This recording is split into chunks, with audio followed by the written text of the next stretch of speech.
Welcome to the creative world of Adoor Gopalakrishnan.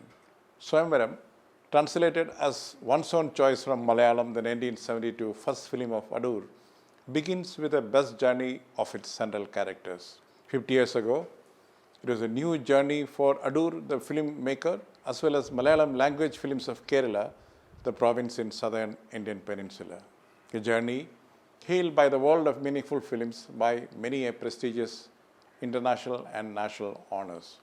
Some of these honors include India's own Dada Sahib Falke Award for life achievement in films, Padma Vibushan, the second civilian highest honor of the country, and honors from British Film Institute and a French civilian honor.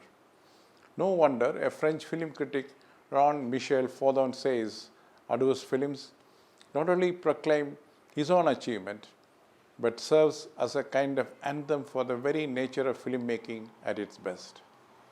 In a way, Adoor defined what a complete film is for Keralites and Indians in general with his 12 feature films and a couple of documentaries. Adoor, the 1965 batch Pune Film Institute student, flagged off the Film Society movement of Kerala in the same year, just as Satyajit Ray established his Calcutta Film Society in 1947 to create an audience for their kind of films. Adoor's debut feature film was also a result of a unique experiment in a film cooperative for production and distribution of films. But the Film Society and the film cooperative was named as Chitralekha. All of Adoor's films are deeply rooted in Malayalam language and its culture, but made for a global audience.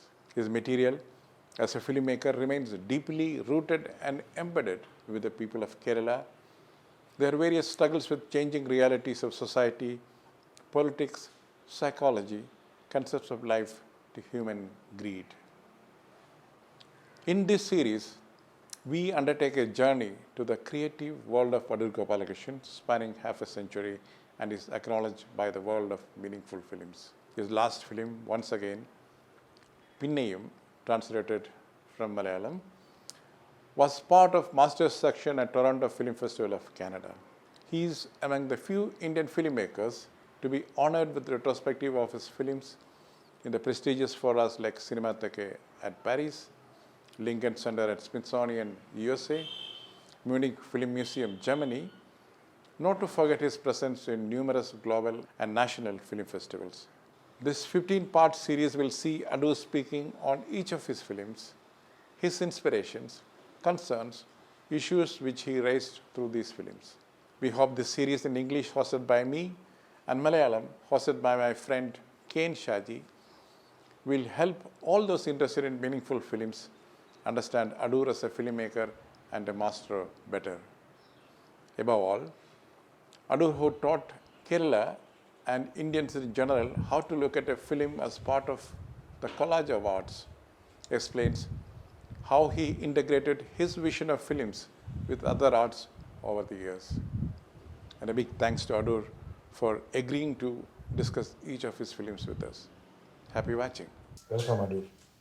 We'll start with a question about the journey which you undertook. The Swayamvaram itself starts with the journey of the characters, the main characters. There is also a journey of your creative journey and also Malayalam films journey into new genre of films. In 50 years, how do you look at that journey which you began? What's your reflections on that journey? Swayamvaram literally means choosing oneself. So you have to make these certain choices. And the film also happens to be about choices. The final choice she has to make. In the beginning, the choice the two of them have made. And when she is left alone, when this man succumbed to that illness, so she has to now make up her mind, which she does towards the end. So that's the feeling one gets. And face the life alone. There's no going back. Actually, I passed out of the institute in 1965, July 1965. I came to Trivandrum. In fact, I was mostly living in Trivandrum at that time. because before joining the institute, I was employed in the National Sample Survey. I came home to Kerala, and a lot of people around that time and even slightly before, they used to go back to Bombay. That was area where they could find jobs. So I was very determined in working here back in Kerala.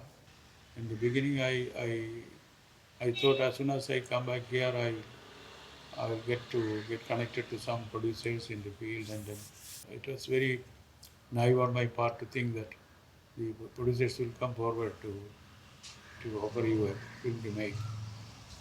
So with two, three attempts of meeting them, I could feel that they don't trust a newcomer. Particularly, they think this fellow has come, studied something in the classroom, and then he's coming to make a film.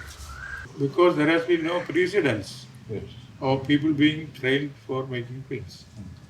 You know, the system was to apprentice yourself under somebody, and then after years of apprenticeship or assistantship, you may or may not get a chance. There have been many, I know, because later I have come to know, there have been many who have all their life they have been assistants. More than you directing a film, how did you assess about the audience? Because you started the film society in '65. Yes. So that is another thing Yes. which changed this perception about films. That Yes. is Yes. how was it a deliberate move that you need to change the way people look at films so that your kind of films will be accepted? We were four of us who were doing the final year in the institute. So I was the one organizing these things. So we got together and I told them that, look, when we pass out of the institute, we will work as one unit. So I'll do the writing and the scripting and direction. Ritik would do the camera, and Devadas would do the sound. And there was one, Melatu Ravi Verma, he will do the editing. So we formed a unit like that. And my old friend Bhaskaran Nair, who was my batchmate in Gandhigram, first thing was to start not a film society, but to start a film society movement. Because I had before me, because I was very much involved in the library movement, you know. So I had this Vainasala Prasthana, this library movement was very much before me. And that was the first one on the agenda. Second one, we called it a three-pronged approach. The second one was to write film literature. There is no serious film literature published in Kerala at that time, Malayalam at least. So to publish authentic, worthwhile literature on cinema. The third was film production proper. Started one film society in Trivandrum, and then encouraged our friends. Most of them are avid writers, and we persuaded them to start a film society. How easy or difficult was to get good films across the world? Yes. Those days, the distribution was limited also. Early 50s, I think, a federation of film societies was formed. There had just very few societies at that time in Calcutta, Bombay, and a couple of other places. The idea was to bring important films down to the country, mainly in 60mm format, and also 35mm. So, and to distribute those films. So, as soon as we formed the society, we became a member of that Federation of Film Societies. And we started screening. It was being circulated. Those films were being circulated. In Kerala? No, all over India. Oh. We took up the initiative and helped the societies with. It was very important for each society to have published literature on the film. So there will be stenciled synopses and details about it as much as possible. In a way, studying cinema, not only just sitting and watching the fun. So what I used to do was to project the film on a 16mm projector and write my own synopsis and details. Yeah, you told me about Pasolini's films. Yes. Gospel according to Saint Yes. Matthew. 7 years you did this before Swayamvaram, which means I that, was working day and night. yes, which means that you are preparing, not only preparing yourself, but an audience for That was that very kind of- important because here was an industry which was just blindly following others, There was no real original work coming forth. There was no real proper study done by them. There were no good writings from cinema. So in a situation like that, we had to create it. First, the people, interested people, not everybody, the crowds cannot be educated. There will be small groups of people who are really genuinely interested. It should be made available to them. That was the idea. We wanted to create an audience, we wanted to create film scholars. Coming back to the journey, Yes.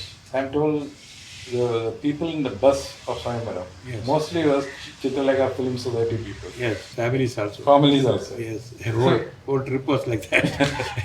So the journey of Swayamvaram was With the film society members. members. Again, coming back to Visham and Sita, you said they made a choice in their life, and the whole thing is of struggle of those things.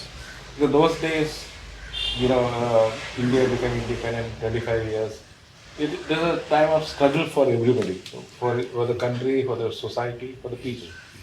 So was that in your mind when you hit upon this? Actually, Swayamvaram is actually happening against the background of terrible unemployment of the educated. So the youth was frustrated. There were no opportunities. It was very bad. That was the period where it is such. Normally, a man and woman, when they start living, there is a convention that you have to be married. So otherwise, our not only the modern police, even the old style police also can come and arrest you. How come that you are living together, you are not married? So now, here is a young man and a young woman having decided to live together. But in a normal marriage where a man and woman are living, this actually in a marriage, it's not just the two, the man and the woman marrying each other. It's a whole set of two families binding together. This doesn't happen here. There is no supportive system. So what kind of society have we got to welcome or dismiss a couple who have no supportive system to support them? They have to protect each other. Yes. And in fact, as far as the storyline is concerned, when during their honeymoon period, so you have the sea shots coming in. That's what I realized, that it comes later in your films that you keep hinting that where is the story going. Here it is very clear. He's going down to a crevice kind of thing, and she's saying that come back. It's like today when you see it, it's like astonishing that when you first see the film, it doesn't hit you. The two of them have come to live together, and one is going to miss the other. And that is the whole story. And the fear of losing the other person makes their relationship so strong. See, that is so in life, not only in terms of man and woman relationship, even otherwise. Something which is rare, you value it so much. Something it is commonplace, you don't care. Here it is so intense because there is this fear of losing the other person. Talking about that times, that 60s and early 70s, so it is also, politically very volatile. You had Naxalite movement in the back. That's one of the things which people, you also told me that when it is shown in Russia, Yes. The procession, Yes. and then the worker who was irritated, the character.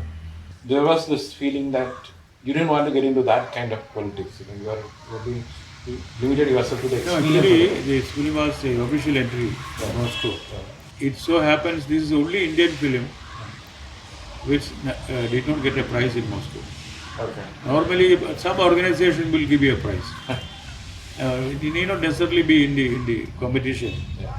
So you will be given a prize by some workers' union or something. That is very obligatory. This is one film which did not get any prize. And there was one coach who was writing in screen in those days, which was newspaper size publication. He wrote the headline, thing is India humiliated with this film, etc. I knew it will not get a prize because their official journal published every day wrote a review of this film. Okay. And the main criticism was that why is it this? You show marches of people marching in protest, etc., shouting slogans. Why is it that this man is not joining the Procession. the protest march? And my film is about he is not joining that procession. Yes. He doesn't see himself as part of the working class, Proletariat. Yes. proletariat. Yes. This has to be understood. Because the other thing is very simplistic, that he also joins. That's the kind of films Yes. we used to send to Moscow.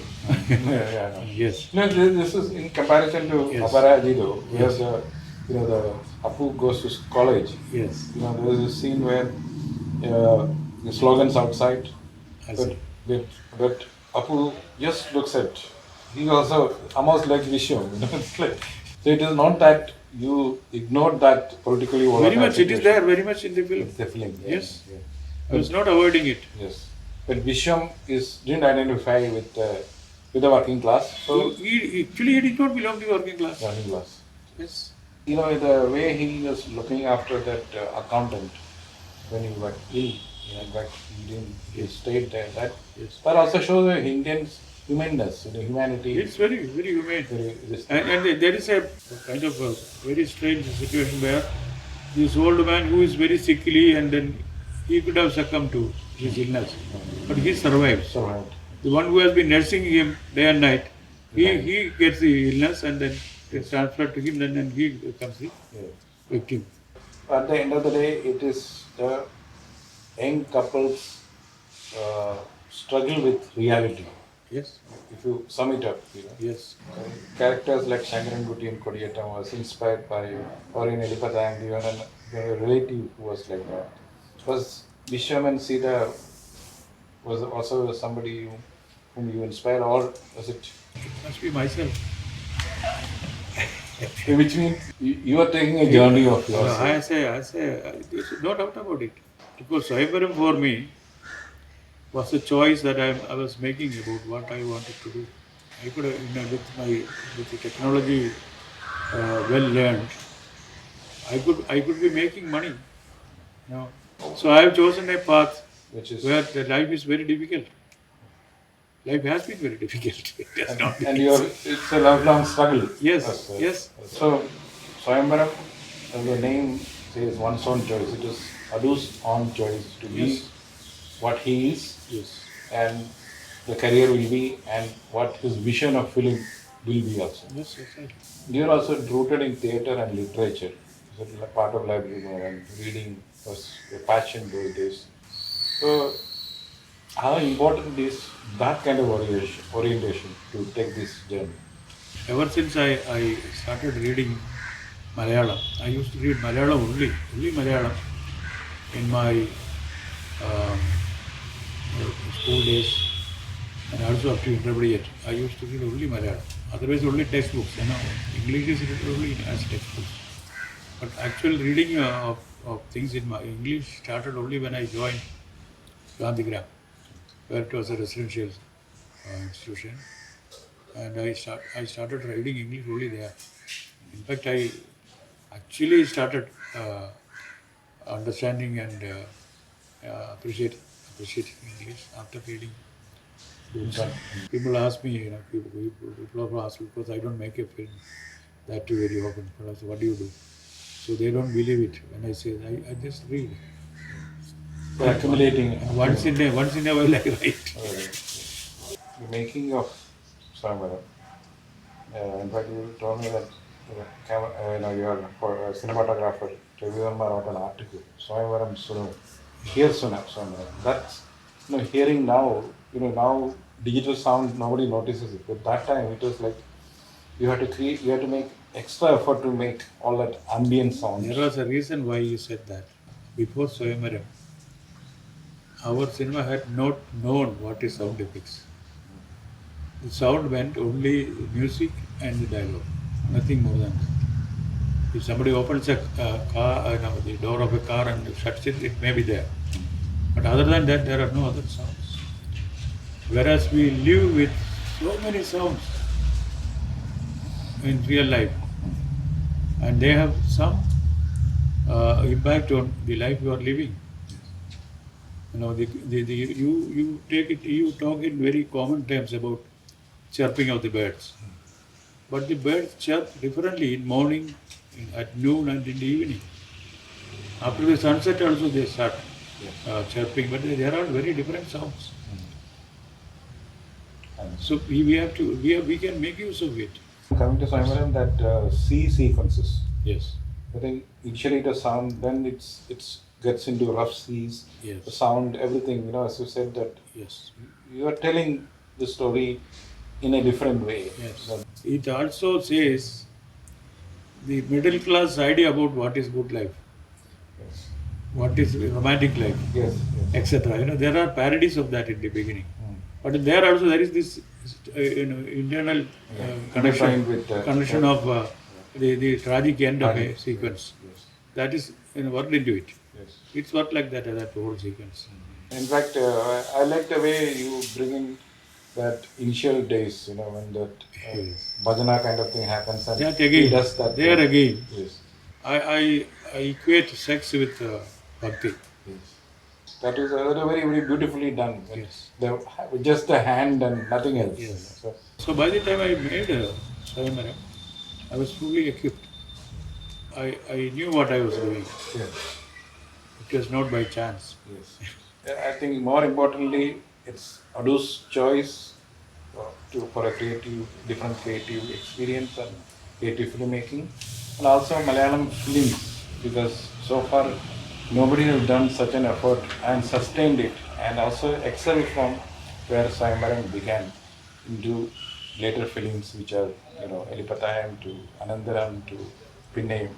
It's all their body of work which excites not only Kerala but not only India but across the world. That's a beauty of his 50-year creative life. And let's start with another film next day. Thank you.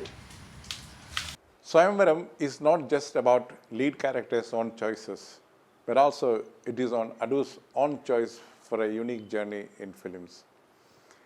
Adoor equates the struggle of the protagonist with his own then struggle with reality of life around as a debut filmmaker. 70s were troubled times of India, plagued by acute unemployment in the background of a failed Maoist revolution after 1969 Naxalbari movement. Vishwam and his wife, the central characters of Swayamvaram, the film, were part of this Indian struggle with harsh realities, especially of the young, educated middle class of the 70s. Many like Vishwam perished, but some like his wife were determined to fight it out alone. So was Adoor, the filmmaker, it seems. As far as the craft of filmmaking, Swayamvaram was a new beginning for Malayalam films, with totally refreshing visualization, shot entirely outdoors, soundtrack full of natural sounds, and approach which integrated moods of the story and characters to the form and substance of the film completely. The film, which was produced by Chitralekha Film Cooperative, was a failure at the box office at first go. But the excitement of 4 national awards of 1972 for Swayamvaram, with Best Film, Best Director, Best Cinematographer and Actress, made the Film Cooperative and Adoor's own creative life and Malayalam films take off to a new start. They flourished creatively and popularity-wise, ensuring Adoor and his cooperative had their own studios and film equipment to energize the new film movement of Kerala. Cartoonist Aravindan, writer M.T. Vasudevan Nair, and FTI-trained John Abraham and few others who followed Adoor's path to put Malayalam films firmly in the map of meaningful films. Thus, Malayalam films also made an impressive mark in the new wave of films of 70s. Swayamvaram, funded by the then Film Finance Corporation of India, paid its loan back fully to the government body as it made good success in Kerala box office in an year. Half a century is good enough time to look at whether Swayamvaram and his author has passed the test of time. And indeed, they have. One can make out even today after a YouTube screening of the films. Thank you for watching. And do comment on each episode with your precious feedback. Thank you once again.